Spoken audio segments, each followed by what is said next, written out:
everyone, Willie Clark here. Welcome to episode 16 of the Not So Silent podcast. As always, my two time-traveling, swashbuckling, Victorian England thieves slash princesses slash Highwaymen. kind of Zorro. Yeah, slash nightmares. Hi guys. Say hi guys. That was long. Hi. You added a few too many there, I think. Yeah, I kind of lost wind in the sails by the 15th one. Nah, 15th time's the charm, though. That's the real thing. Oh, something I didn't anyways, catch with the subtitles. Oh. Nightmare was actually with a K, so it's like the nightmare, like the night horse. Oh, huh? Yeah, that's interesting. I wouldn't have caught that without the subtitles either. Mm-hmm. Interesting little catch. Yeah. Cool, but yeah. As always, full spoilers for this week's episode of Doctor Who. Theories, the last season, sometimes some random odds and ends from old classic Who, because Jinxie is an eternal vault of knowledge. And a couple of the spin-offs.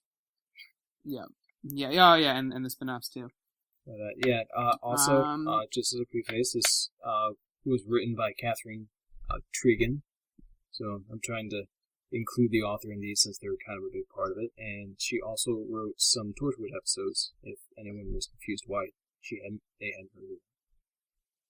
Yeah, and they actually seem to be pulling from a lot of Torchwood writers this season, aren't they, Jinxie? Because haven't the last few people been Torchwood writers as well? Whithouse? Yeah, I think. Yeah, he's written some. But, yeah. A lot of Doctor Who series are written by very popular British sci-fi. Well, I mean, if you're good at writing one, I assume you'd probably be good at writing the other, right? I wouldn't be so sure about that. Maybe not, but yeah. So yeah, let's jump right in. Before Willie says his opinion, I'm curious what you thought of the episode, Jinx. I loved it. Yeah, it's fantastic. Wow. Yeah. Well, of course, you two always like the episode, and then I'm always the one who's on the fence. No, but I said wow because I know your opinion. Yeah, because I liked it too. Willie liked it too. That's what I said. Oh, you guys. But I'm on the fence with this one. Oh yeah, see, you guys say I do it. You guys do it just as much as I do. You're on the fence with this one. I'm actually on the fence with this episode. She's the Willie of this episode. I feel like I need to watch it again. Yeah, watching again kind of helps me a bit with it. Yeah, decide. I thought it was so I'll give my opinion at the end after we've talked about it a little bit. While she's mulling. Nice, but I thought it was phenomenal, and we talked a lot last week about Maisie Williams kind of being typecast into the role, but she killed it this week. She was great. Like, I would watch the Maisie Williams, Peter Capaldi show all day, every day. It was so good. And I mean, I don't know, it was weird. And maybe some of it is from having seen her play a much younger character in Thrones. But she played, like, she could be the Doctor. Yeah. Like, she played someone who was 800 years old, right? That's what I think she said? Yeah. And she played it well, I thought. So she was phenomenal. And even there were bits where she kind of reminded me of Clara a little bit. There were some parts of Clara shining through. Like when she pretty much stole her line saying what took you so long with me. Actually, I do want to point that out. That was one thing I said to Rye while we were watching the episode, was they finally found a way to have somebody wait for the Doctor longer than Amy waited. They finally had someone that waited, and that to me is actually one of the more interesting things, because I feel like this whole episode was a giant argument for why she would be an amazing companion. Really? Yep. And I kind of in the back of my mind was like, don't get too excited. Like, it's probably not going to happen. And I do think that the Doctor's explanation at the end fits in universe, where it's like, we would actually be awful for each other because we are both exactly the same. But I'm still Team Maisie as the next companion all day long. I think the way they ended it with her, it leaves it open for her to come back. Maybe in a couple years when Thrones is done or whatever. No, for her to show up in a Jack sort of way. Yeah, I did like the snipe that he was like, oh, like you'll meet him eventually. Like I'm sure you'll run into each other. Probably, if not already. But no, it's interesting because they've already pretty much confirmed that she's managed to live into the 21st century. She's standing with Clara, and I'm sure like they're either going to do some type of like Agents of S.H.I.E.L.D. like program of collecting all of the misfits from all of the issues with the Doctor, or she's going to end up doing something to Clara or some of the companions. Yeah, well, okay, so there's both of the parts of that Jinx I want to talk about. So the first one being, I really, really like the idea of her as someone who stays behind when the Doctor leaves. That idea, I think, is really awesome. It really fascinates me. I've talked about, like that better than her being a companion? No. But if that's the best I can get right now, I'll take it. No, because it's such a fascinating idea. And like I said, I think a lot of the times fans of the show, the Doctor himself romanticizes what he does. And he is a dick a lot. And he does kind of leave problems in his wake. But that's kind of that's what he does. That's who he is. And to have a character who's like, I now know you so well. I know that you leave. I'm going to be the person who stays behind and cleans up your messes. That is that's just a fascinating concept to me. And I think it's a really cool idea for the show. I like it. I like it a lot. Because it is, he runs around and makes messes. Essentially. He cleans some up, but he doesn't always succeed at like that. Like cats. The Doctor's just one big giant cat running through the universe. He is, and he needs someone to clean up his litter box every once in a while. and that, that... The Earth is his litter the Earth box? the Earth's not his home. He shits in? Yeah, essentially, yeah. The Earth is the Doctor's litter box that he shits in. But it's a really fascinating idea. Especially, if you just go through all the companions, and they have really, like you said, she might do something with Clara. I do think that's in the realm of possibility. And they have been really, really heavy-handed with the Clara's going to die this season stuff. Oh, yeah, I was just about to say that. Wait, no, my God, they've been so... I don't know. Every other line, did you miss the 20-minute part where the Doctor was just skating around on ice skates, singing about how Clara's going to die this season? Die? This is the first I've heard of this. I don't even. Yeah, right. Can't even deal with this right now. But I did really like how... I need a pumpkin spice latte to help. I have way too many pumpkin spice lattes, so I'm going to pass. I actually don't like lattes or pumpkin, so... I know. Anyways, my thought. Enough basic bitching up in here.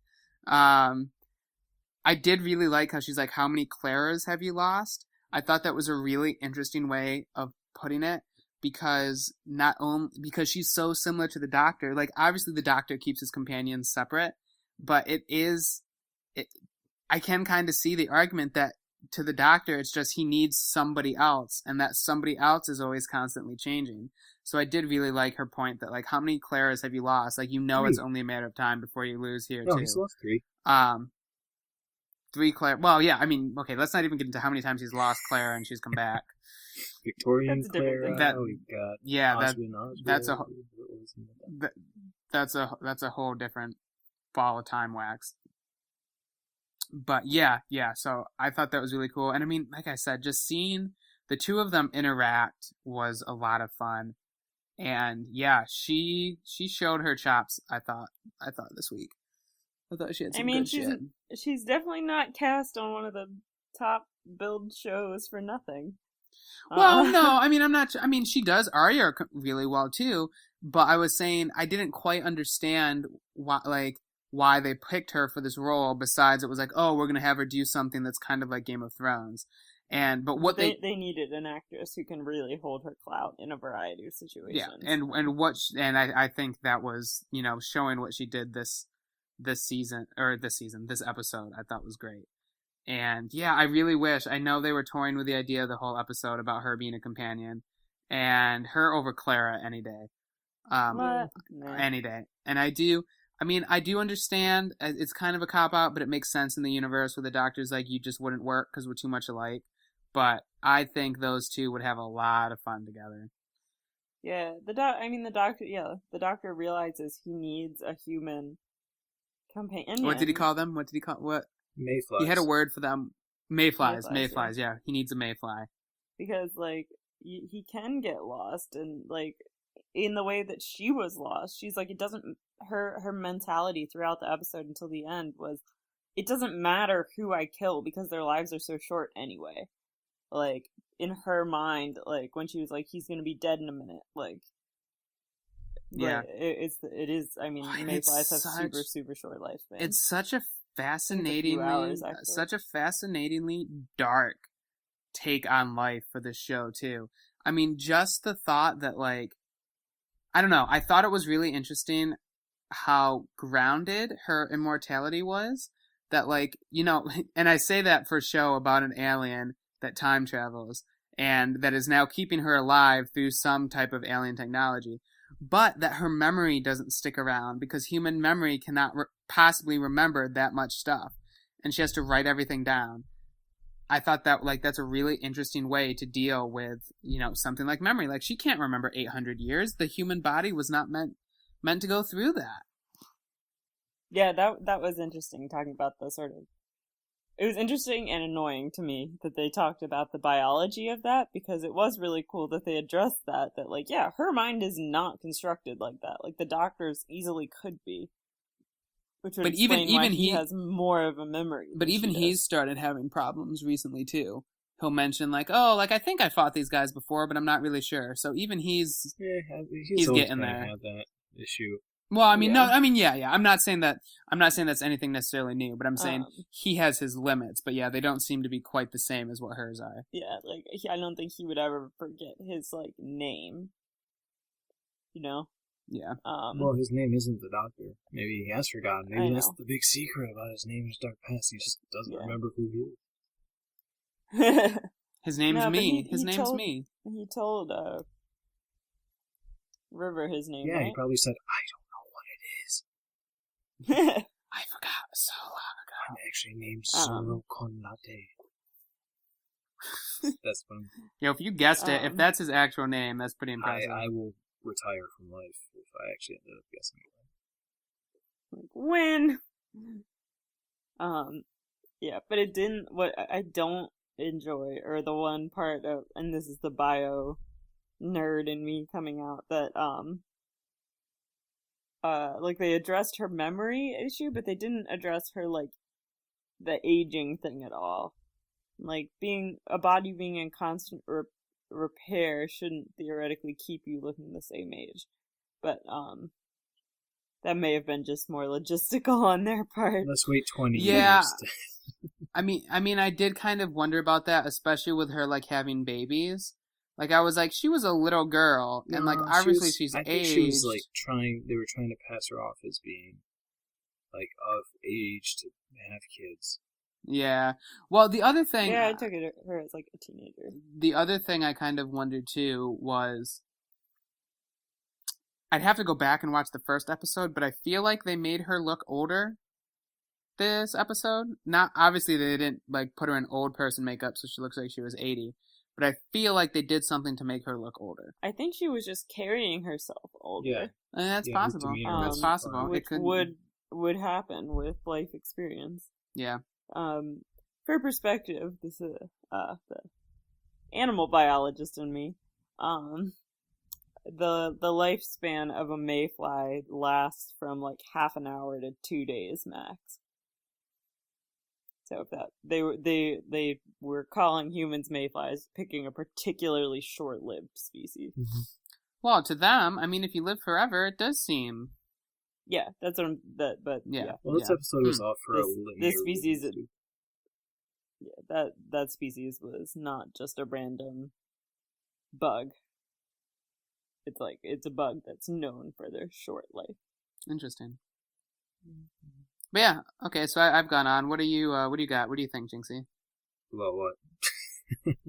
I don't know anything. What's going on? I'm sure you have a bajillion notes over there. I do. I have a laundry list of things I want to talk about, and I don't know which one to go first. I was hoping someone would give me something, but I can talk about. Okay, how about this? The format of the episode. So we've had a lot of actiony episodes this season. This one was a far more focused on dialogue, and I feel like they just threw in the Neonian and that's the actual race of alien there. And, the lion. Yeah, lion the fire spitting alien lion thing, who was actually meant to yell "Thundercats ho" and start dancing down a yellow brick road. Yeah. Yeah, that was when so. When he spit fire, Willie literally went, "Whoa!" Yeah, okay. Him breathing fire was pretty cool. But his existence... Sorry, audience, that was loud. His existence in the episode as a whole was so tertiary to what was going on.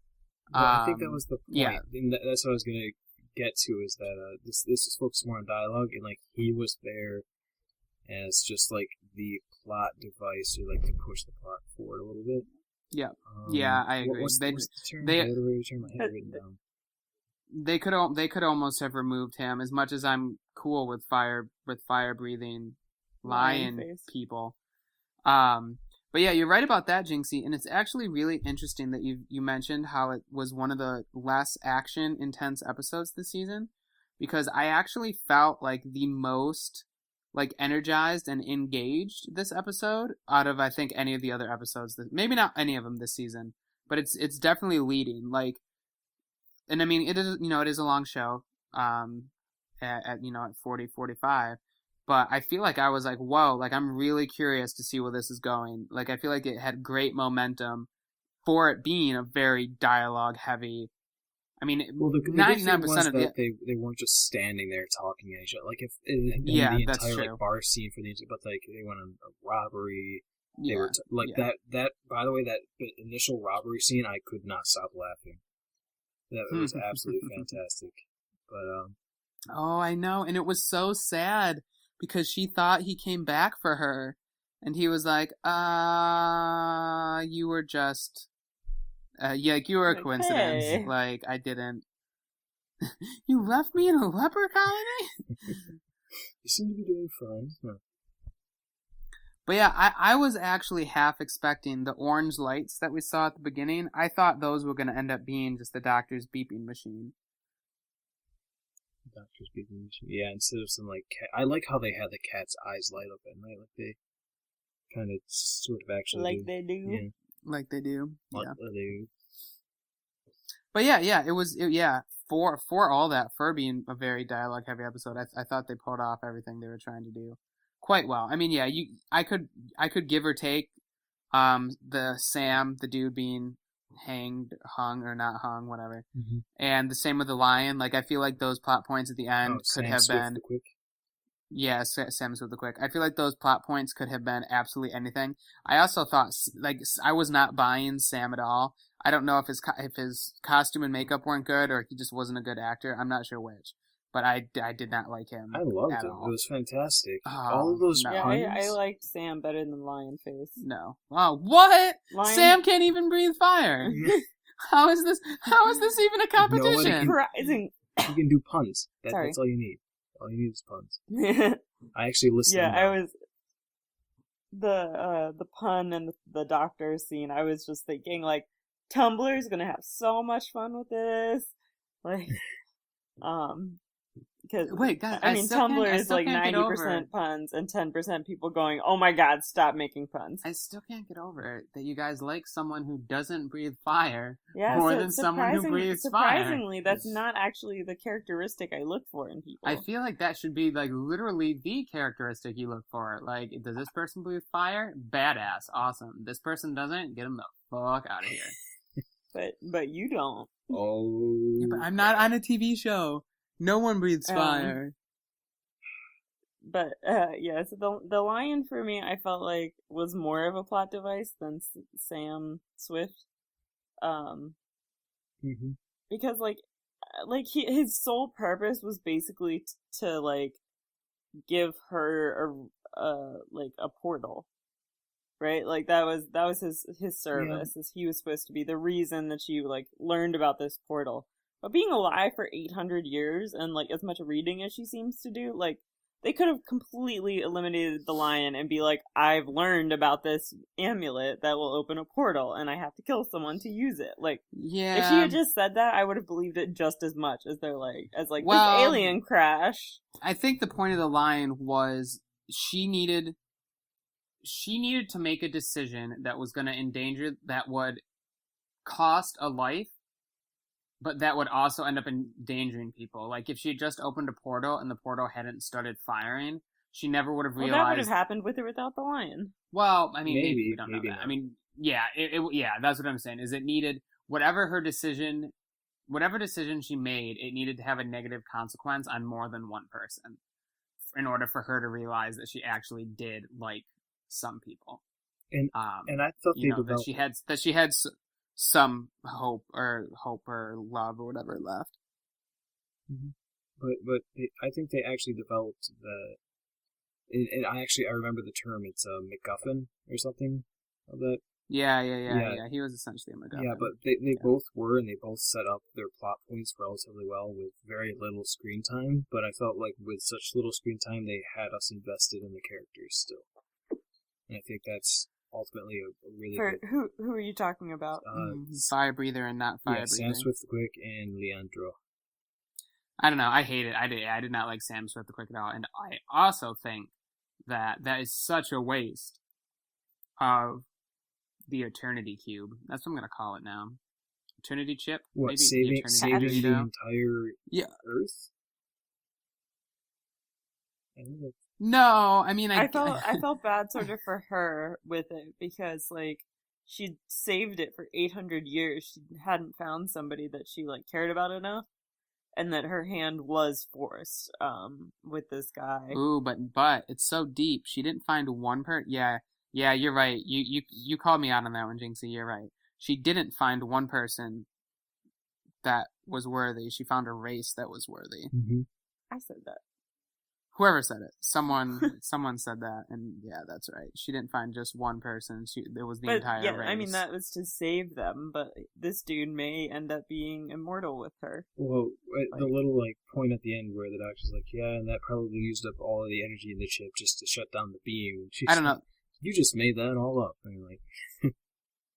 But I think that's how they're going to... I was going to say, that's not... Oh, I don't know. I thought that sounded like Dr. Bullshit to me, but some of Dr. Bullshit has ended up becoming canon this season, so... Don't ask me questions. Stuff just happens. No, I think the Doctor's kind of... Because he's always made up, scientific, baloney. Reversing the neutron flow in the last episode. Reversing the neutron flow, yeah. But he always does. What was it? We were just where were we? We were just somewhere, and I used that IRL. I was like, "Don't worry, I'll just reverse the neutron flow. No big deal. No big deal. Was it this reverse morning the neutron when you flow." Taco Bell? No, that was this evening. No, that was this evening. I don't have Taco Bell more than once a day. Come on, Jinxie. Got to keep this figure going. But he did order 10 sides of volcano sauce. Lava sauce. Yeah, I did. But that's because it's the best sauce ever. And you're not sharing? Well, he doesn't have to, luckily, because I won't eat it. It would kill her. One drop, and I'm pretty sure she'd die. Yeah, I'd probably pass out. Well, it's... Actually, it's good not thing you can reverse the neutron flow, because then she can live forever. Exactly. Yeah, then I can just reverse the neutron flow. Then I can live forever. Yeah. But yeah, what else? And the moon might hatch in the process. Ooh, nice. But it turns out the moon's made out of cheese. Or what if the moon's made out of lava sauce and it just rains lava sauce? And then we can get big giant buckets? Where the hell did your brain just go? Okay, anyways, Jinxie, pull something out. Jinxie, pull something out quick. We gotta pull this. We gotta pull this shit back on the course. I can just list all of the puns they did in this episode because I wrote them all. No, don't list. No, that does not help. Listing all the puns. That helps. Like, have you taken anything for it? No, okay. I won't do that. I liked the ones at the end better than the fight ones. The big nose have to make a big nose. Yeah, big handkerchief. And then he's like, "Yeah, you might be buried in a pyramid." Wait, so I do have to ask, is there any precedent for the Doctor hating puns? Because he mentioned earlier on, he was like, no puns, anything but puns.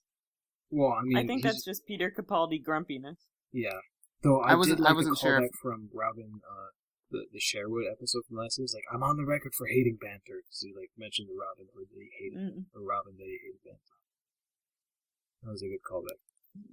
Yeah, that's right. Yeah. That's right, that was good. But no, we absolutely do not need to list every single pun that the episode made.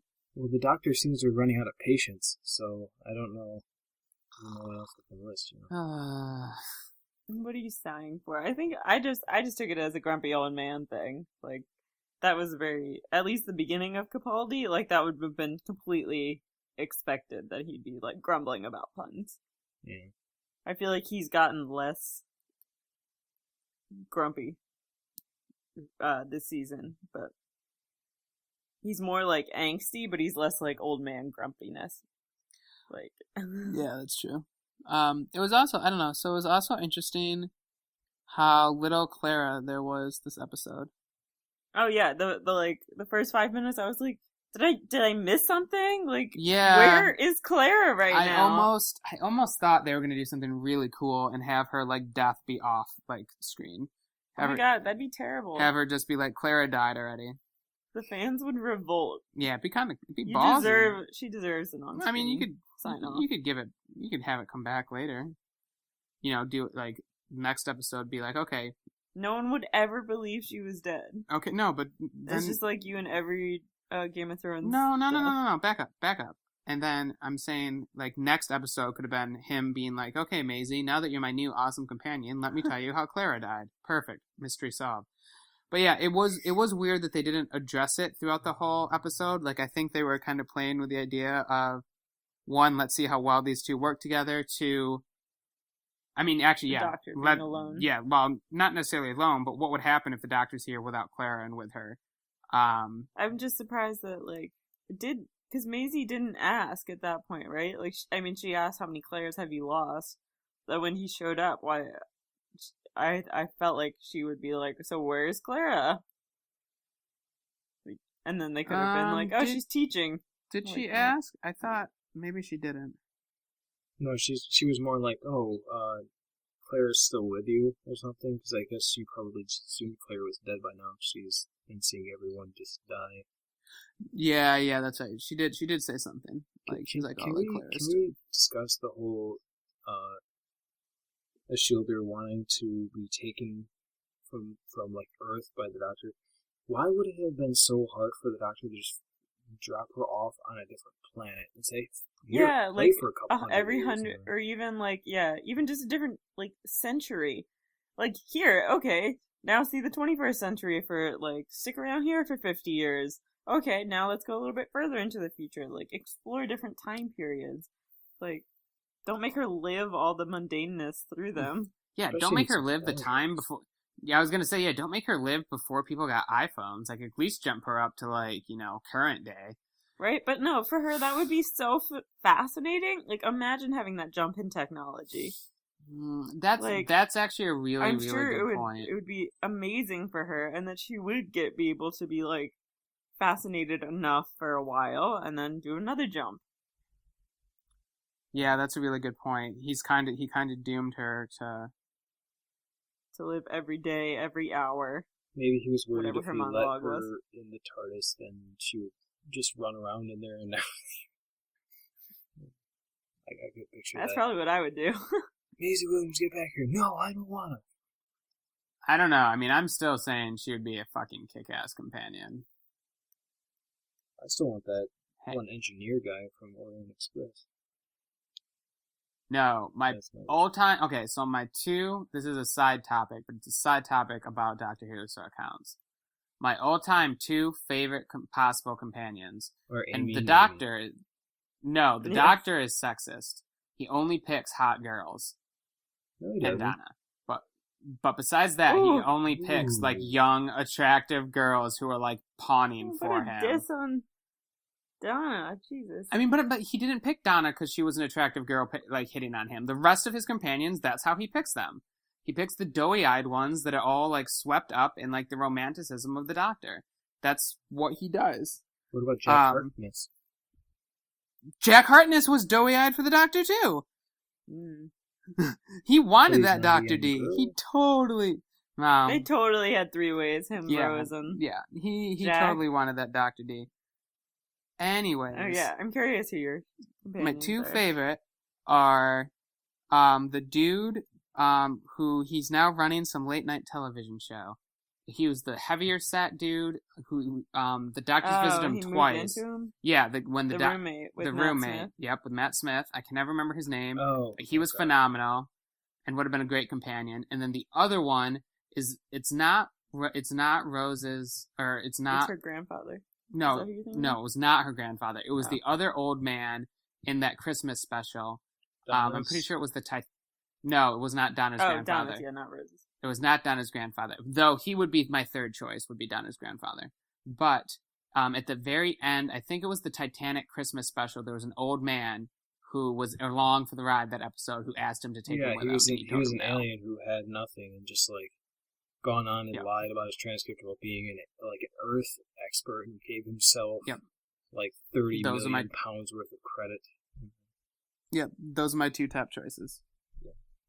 I would vote for him, too. I like Wilfred and Sally Sparrow. I always thought would be great.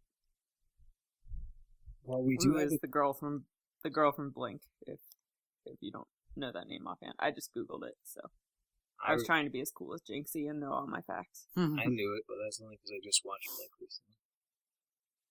Because it's so good. It is. It's so and good. terrifying. I found myself not blinking in the episode. I'm like, why do my eyes hurt afterwards? Like, I didn't realize I was, like, not blinking for the episode. It's like Ryane playing video games. That is what I do whenever I play Smash. I have to stop playing because I'm like, my eyes are watering so badly because I just don't blink. Blink was the first episode that I was actively, like, screaming. Because it was terrifying me. And then they made the angels stupid. Yeah. Though I definitely did scream when I realized that cave was full of angels. Yeah, no, that. But then they broke all the angel rules. Yeah, the TV thing was really creepy. But by the end of the episode, they'd just broken all the angel rules. I don't like when people set up rules and then break them. And the angels had such cool rules. Like, yeah. Say what you want about Moffat. He has some really good ideas. He makes terrifying monsters. He hasn't done it in so long, though. I don't know why.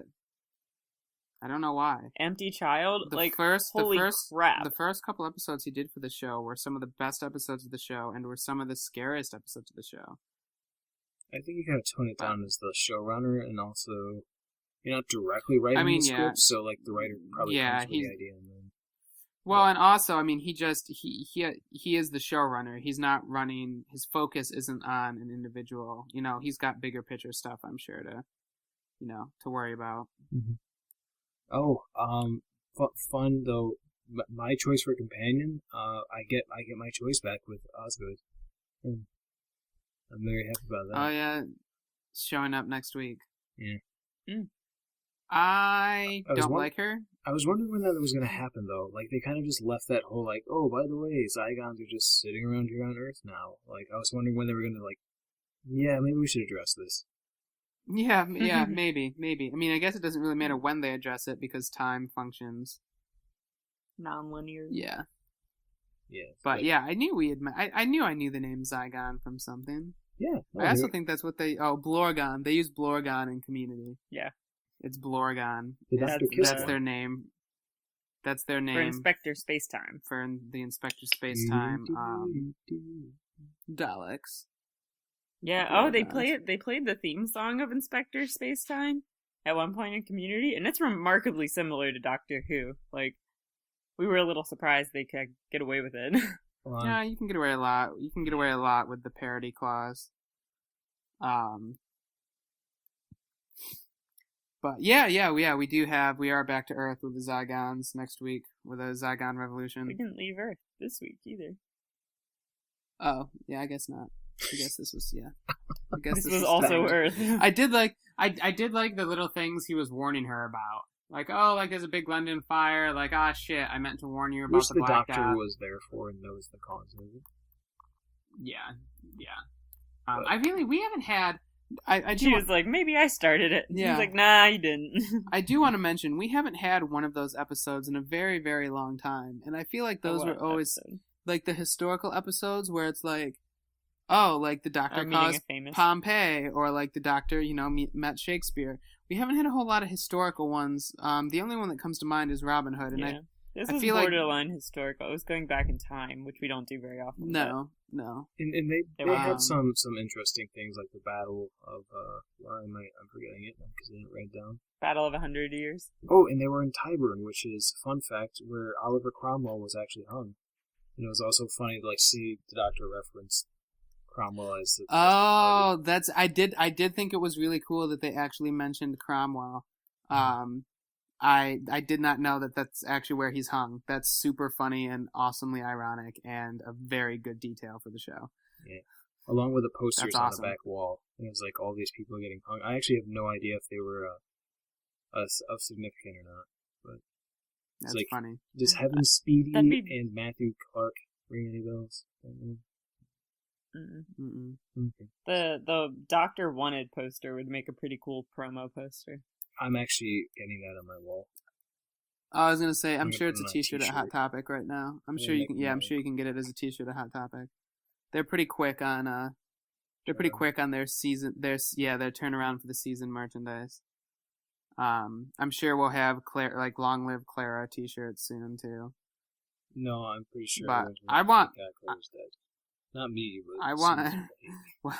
I don't understand it. I just want Maisie Williams to be a companion, and that's really all that matters. Wait, Will? I think you need to elaborate on this because I'm pretty sure we haven't talked about this yet, and this is pretty big. Yeah, this is a really crazy opinion coming. I know, from you. Isn't it? It's almost as crazy as the fact that Claire's going to die this season. They've been keeping that a real big secret. I know. By the hands of Maisie Williams, which I'm going with. That's my final prediction. She's going to. How crazy would it be if she killed Clara and then ended up taking her place, and the Doctor doesn't know that she killed Clara? Oh my gosh, she could be a Cyclone. What if she was initially a Cyclone when he gave him the chip, and then it... I mean, they still haven't completely fiddled around with stuff here because the Doctor definitely recognized her the first time he saw her. I am going to point out again that so far she's only been credited to 2 episodes filmed this season. Yeah, but that doesn't mean shit. I mean, it's most likely means she won't be back this season, but if she was going to come back in a surprising way... I feel like they would hide that hide that. See, I don't think they'd necessarily... if she was going to come back and kill Clara, that'd be a huge twist. But just having her in another episode would not have anyone jumping to that conclusion. She's definitely going to kill Clara. It could be they run into her again because she lives forever and can be anywhere. I mean, she also, like I said, I think the more realistic scenario, and this is unfortunate for me, is I think more than likely the realistic scenario was they'd probably love to have her as a companion, but it just depends on filming schedules. So they left this open, so they could bring her back as a companion in 2 or 3 seasons. They could bring her back whenever. They have her, if something works out and they can get her, great. But I think that's more along the lines of the reason they left it open. But I mean, you also have to remember, we met Clara, 2 seasons before she became a companion? I think, as Souffle Girl? Maybe it wasn't 2 seasons, but it was I think it was the 7A, 7B split. Wasn't she introduced? Oh, that might be right. In 7A. I don't remember, but I feel like it was decently a while. I mean, we could have anyone else pulled up, but that's my vote. Yeah. I don't think it's gonna happen. So have we talked long enough for you to give your thoughts on the episode, right? You were on the fence. Yeah, I still think I need to watch it again. But I think, There's something about the episode that's bugging me, and I can't figure out what it is. I think overall I liked it, but I'm having some issue that I can't place, which is causing me to be on this fence. So I'll try to watch it again before next week, and then maybe I can figure out what it is, or be like, no, I didn't have enough caffeine in me yet. It was just too awesome, and it blew your mind. Is it how the Doctor just seems to forgive shielder after all the crap she's done. Yeah, I mean, that doesn't bother me.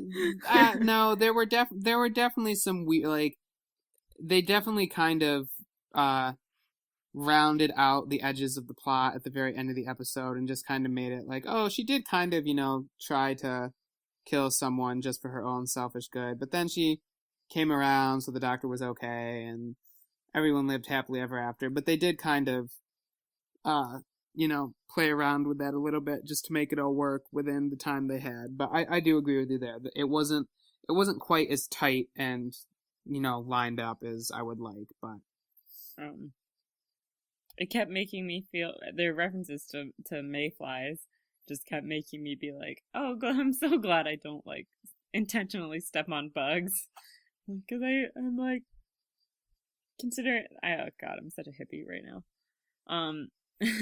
Like, their lives are so quick, like, and I'm killing it, but, like, to them, that's all there is, so, yay. Be happy and then they get to live free. I'm gonna go sit in a room of incense now. That was the most hippie thing I could think of. Yeah. Any what else you got, Jinxie? Anything else you want to bring up for this week?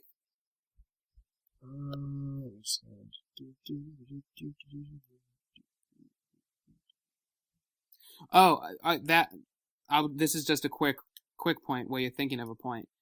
The music was phenomenal this week again. The past two episodes. Too freaking loud. What? What do you mean it was way too freaking loud? Okay, actually no, that was. If it's too loud, you're too old. No, if it's too loud, you're too old. This was this issue we had. I at least had, and a lot of other people had at the kind of the beginning and most of season 8 was that the audio mixing for dialogue was horrendous. It was always underneath the sound effects, like any reoccurring sound effect that the doctor's trying to talk over drowns them out, and I had the worst time trying to figure out what they were saying this episode. And I actually did feel that a little bit up until this point.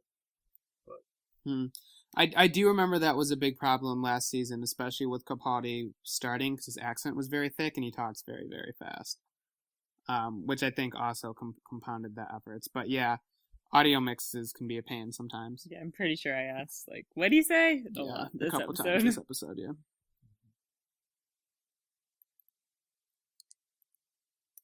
No, I'm good. That's it for me. Oh, okay, cool. So yeah, so next week we've already talked about it a little bit, but if we would just want to recap again, Blorgons. Yeah, Blorgons. No, Zygons. Seemingly the. So I've got this fantastic new book called The Dangerous Book of Monsters, which is fun. Ooh. It's from Barnes & Noble. It almost sounds like the Monster Book of Monsters. It is, which I have too, and I'm going to return because I like this one better. But, so there's a page on the Zygons, and here's an interesting thing about the Zygons I didn't know, because I don't think I've seen them in Old Who yet. But they have Scarazens, which are, like, bionic, like, Loch Ness monsters, and that's actually one of the ways Dr. Who's visited the Loch Ness monster was having that be the Zygon's pet, and they like feed off its milk. So that's an interesting character point to the Zygons. What? That's great. I want Loch Ness monster now. That would make so much sense because Peter Capaldi's Scottish. Wait, are they like the vampire fish? Vampire fish. Oh. Yeah, from Vampires of Venice. No, they're like really, really big. But yes, I do remember I guess those. we never saw those. Yeah. But yeah, those are creepy. And a couple of interesting facts. It can disguise itself as a human or horse or any animal, really. And the Zygon warlords have bigger suckers on their heads than other ones. So, yeah, fun facts. Yeah, I'm not super. I really don't like the unit stuff most of the time. I know you really like Oswald. I like Oswald too. Or not Oswald. It's Clara Oswald. Osgood. Yeah. So we'll see. But yeah, good week this week. Any other final thoughts? No, I feel like we just chatted. Cool. Sweet. Because we podcast so close together this time. Well, yeah, we podcast so close together, and we also mostly agree on an episode, which is rare. So way to go, Maisie Williams. Yeah, way to go! Way to go! Changing my mind. Yeah, way to go, Maisie Williams. Come back soon. But cool. Yeah, thanks for everyone for listening. We'll be back next week. See ya. Bye.